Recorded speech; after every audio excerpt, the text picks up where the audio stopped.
Now today's topic is the last topic of the first chapter, measurements, and the topic is dimensional homogeneity. What is this? In which dimensions or units are same on both sides of equation. Then the equation is considered to be correct equation. Whereas dimensionally inhomogeneous equation produce results which differ if different set of units is used. इसकी example क्या है? अभी मैंने आपको बताया है कि dimensional homogeneity का मतलब ही यही है कि आपकी इक्वेशन जो है वो करेक्ट है. करेक्ट का मतलब है dimensions of left hand side of equation is equal to dimension of right hand side of equation. इसकी फर्स्ट एग्जांपल ये आप लिख सकते हैं Vf is equal to Vi plus AT. मैंने चेक करना है whether this equation is correct or incorrect. सबसे पहले साइड पे आप देख सकते हैं मैंने लिखा है Vf मीटर पर सेकंड, क्योंकि मैंने इनको डायमेंशंस की फॉर्म में लिखना है.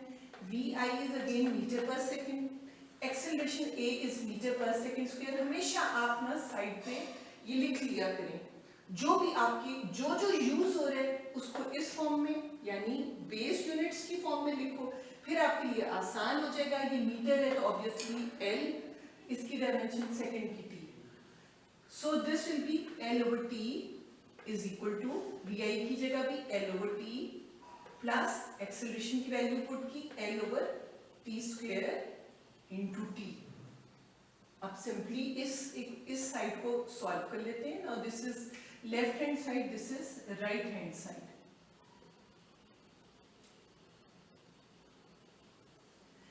आगे क्या करेंगे? बिल्कुल सिंपल जो मैथमेटिक्स होती है इसको ऊपर लेके जाएंगे, इसकी पावर -1 हो जाएगी, इसकी L इसको भी ऊपर लेके जाएंगे -2 और इसकी +1.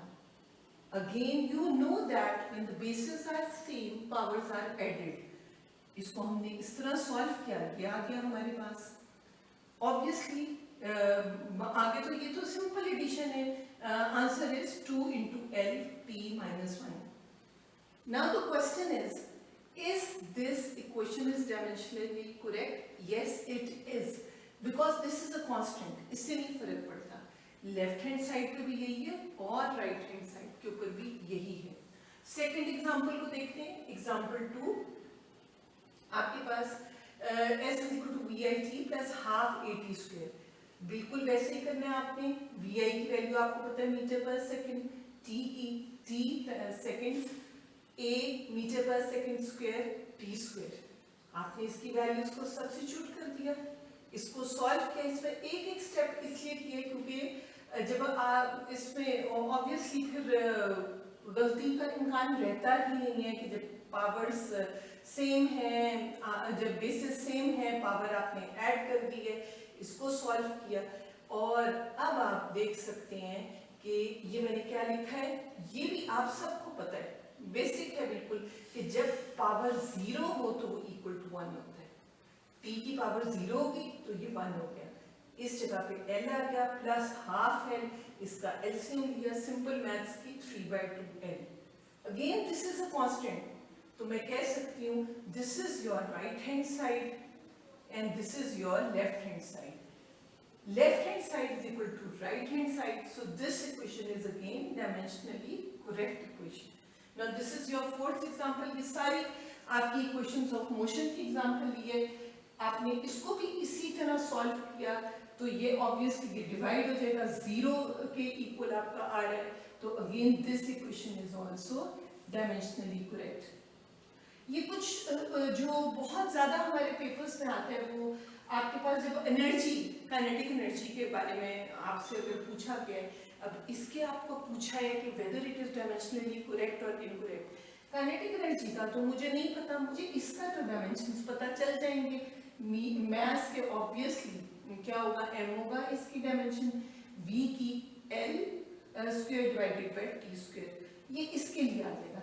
लेकिन ये क्या है, ये मैं कैसे फाइंड आउट करूंगी? ये मैंने आपको बताया है एनर्जी तो E is equal to mc square भी होती है.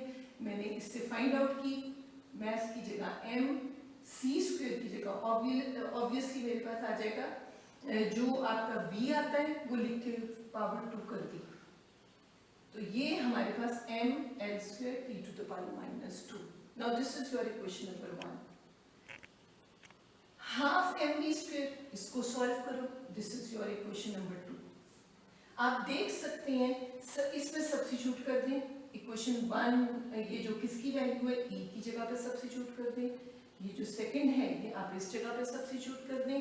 तो आप देख सकते हैं कि substituting in equation a, left hand side is equal to right hand side. Again this equation is dimensionally correct equation. Okay, with the help of dimensions we can also derive formula. If we don't know the formula we can also derive formula. इसको step wise मैंने लिखा है. ये आपकी example books में दी हुई है कि t what is t? It is a time period.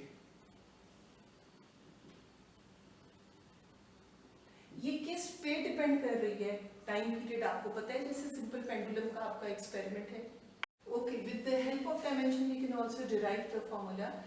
फॉर्मूले में इसको डिराइव कैसे करते हैं? जैसे if I want to find the relation for time period, then first of all I will see, मैं देखूंगी कि किस किस फैक्टर के ऊपर वो डिपेंड करता है, किसकी वजह से उसमें चेंज आता है. ये नहीं करूंगी कि पहले से उसको डिवाइड कर दिया है, किसी का अंडर रूट है, ये मुझे कौन बताएगा? ये मुझे डायमेंशन एनालिसिस से मैं इसको फाइंड आउट करूंगी. आप देख सकते हैं कि ये t है, this is the time period of simple pendulum. It depend on the length, it depend on g, it depend on मास. मैंने ये सोचा है कि यस उसमें बॉब यूज होता है, उसका मास होता है, उसको लटकाया होता है तो उसकी लेंथ होती है, और g is acceleration due to gravity, and theta आपको पता है which जो एंगल वो बनाएगा. अगर इसकी छोटी सी मैं फिगर बनाऊं तो वो ये बनेगी. इस एक फिगर ने मुझे बता दिया है कि time period depends on these factor 1 2 3 4. Okay, now this is the first step. ये मैंने पहले ये कर दिया. This is the first step. First step क्या है? Find powers of in this formula a b c d. ये आपके पावर्स हैं. मैं जब इसको लिखूंगी इसका प्रोपोर्शनैलिटी कांस्टेंट को रिमूव करूंगी. This is the first step. और कांस्टेंट लिखा, m के ऊपर a लिख दिया, आपकी मर्जी है. l के ऊपर b, थीटा के ऊपर c, g के ऊपर d. So it totally depends on you. इसमें कोई ये नहीं है कि इसके ऊपर ऐसे करना है, a इधर होना चाहिए, b इधर होना चाहिए, आपकी मर्जी है. t is equal to constant m to the power a. Okay, now this is your equation number a. Second step, write equation a in terms of dimension. Now this is the second step. इसी equation को dimension की form में लिख लो. t इसकी dimension क्या होगी? t square brackets के अंदर कांस्टेंट की जगह मैंने k लिख दिया है, मास की जगह मैंने m लिख दिया है, लेंथ की जगह l, थीटा को इधर ये देख सकते हैं आप, s is equal theta is equal to s over r होता है, and this is equal to, दोनों के यूनिट सेम है तो ये 1 हो सकते हैं. मैं ये भी ऐसे भी लिख सकती थी, l over l to the power my l over l minus 1. मतलब मैं ऐसे भी लिख सकती थी. ठीक है, मैंने ऐसे नहीं किया, मैंने देखा कि कैंसिल हो जाता है, मैंने 1 लिख दिया. Next step, step number 3. तो पहला स्टेप क्या हुआ? आपने जिन फैक्टर्स के ऊपर डिपेंड कर रहा था आपने इक्वेशन की फॉर्म में उसको लिखा. सेकंड स्टेप, उसके ऊपर पावर्स डाली. थर्ड स्टेप, आपने write the equation a in terms of dimension. और step 3, compare dimensions on both sides of equation. दोनों को कंपेयर किया. आप देख सकते हैं कि ये इधर t की पावर 1 है और इस साइड पे t की पावर -2 into d. मैंने ये लिख लिया. इस जगह पे l की पावर क्या है? यानी आप जो सही तरीका क्या है, इधर लिख दिया t l m लिख लिया. इधर t की पावर 1 थी, 0 थी, इधर भी 0. कोई m नहीं है, इधर कोई मास नहीं है, कोई लेंथ नहीं है, तो दोनों की पावर 0 लगा दी. इस जगह से हम देखते हैं t की पावर -2d. l की पावर क्या होगी? ये भी है और l इधर भी है, ये भी है, तो ये मेरे पास आ जाएगा b प्लस t.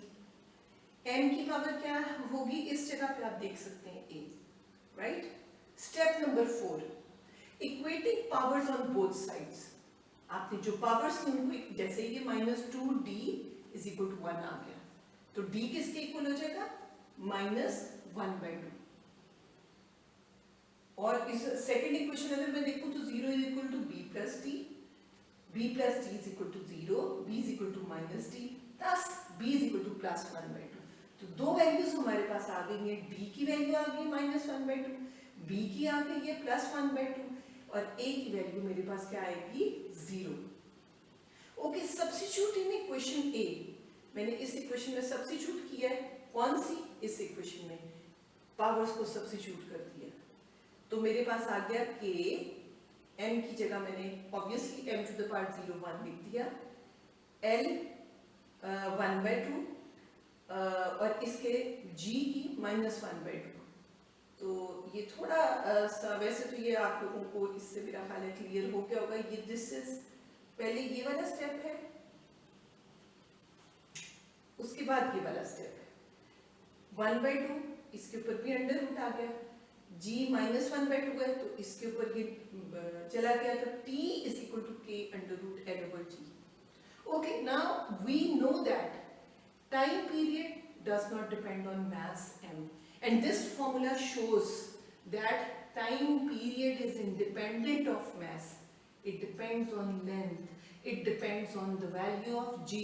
तो इस वजह से it means ये आप you can easily derive the formula for time period with the help of dimensional analysis. Okay, now this is the second example how to derive the formula for drag force. Drag force किन factors पे depend करता है, आपको पता है what is drag force? Whenever anything is moving through a fluid, air में move कर रही है या fluid में move कर रही है, तो it will experience drag force and it is similar to the force of friction. जो resist करेगा motion को, that is the drag force. किस पे depend करता है? eta पे depend करता है, coefficient of viscosity। अगर वो हनी में से कोई चीज पास कर रही है, वाटर में से पास कर रही है, एयर में से पास कर रही है, तो obviously force will be different, इसलिए हमने ईटा लिख दिया। What is this? ईटा और this is R, R is the radius. जो गोल चीज अगर कोई बॉल है उसका कोई रेडियस होगा, या ड्रॉप है उसका कोई रेडियस होगा, मैंने आर लिख दिया और फिर मैंने वी लिख दिया। पहला स्टेप क्या था कि आपके पास सबसे पहला स्टेप तो ये मैं इसको डायरेक्टली प्रोपोर्शनल कर दूं और तब के वैल्यू। दूसरा स्टेप क्या होगा, F is equal to K eta, क्या आ जाएगा A R B V C। This is the second step. अब ये मैंने इसको, ये this is your rough work. फौरन आपने देखा कि what are the dimensions of force. Force का फॉर्मूला हमें पता है, what is it? It is F is equal to ma। So m l t to the power -2 मैंने इधर से फाइंड आउट किया। आगे ये क्या चीज है? This is k। ईटा, ईटा तो मुझे पता नहीं, कैसे फाइंड आउट करूंगी? ये मैंने आपके लिए फाइंड आउट किया। Eta is equal to F over r into v। F की वैल्यू पुट की, r आपको पता है लेंथ है, तो इसको L पुट किया, V L T -1, इसको सॉल्व किया, ये आपके पास आ जाएगा M L to the power -1 T to the power -1। ये मैंने लिख दिया ईटा, राइट। L रेडियस का हो गया, वेलोसिटी के लिए ये लिख दिया। तीसरा स्टेप क्या था? Compare dimensions. तो आप डायमेंशंस को, जो पावर्स हैं उनकी वो कंपेयर, डायमेंशंस को कंपेयर करेंगे दोनों साइड्स पे इक्वेशन की। ये आप देख सकते हैं कि ये वाला जो स्टेप बिल्कुल उसी तरह जैसे पहले किया था। Step number 4, compare powers. This is the fourth step. इधर a is equal to 1, b plus c minus a is equal to 1। वैसे ही जैसे हम मैथ्स में क्वेश्चन को सॉल्व करते हैं और वैल्यूज को फाइंड आउट करते हैं, उसी तरह हमने इसको भी सॉल्व करेंगे। सबसे पहले तो इक्वेशंस लिख ली। Step number 5, find the value of a b c। तो substituting a is equal to 1, ये हमारे पास आ गया। a1, तो this is from equation number 1, substitute किसमें किया है? In the equation 3, and thus I get c is equal to 1। Substituting value of a and c कौन सी इक्वेशन में? 2 में सब्स्टिट्यूट कर दिया, b प्लस 1 आ गया आपके पास। And finally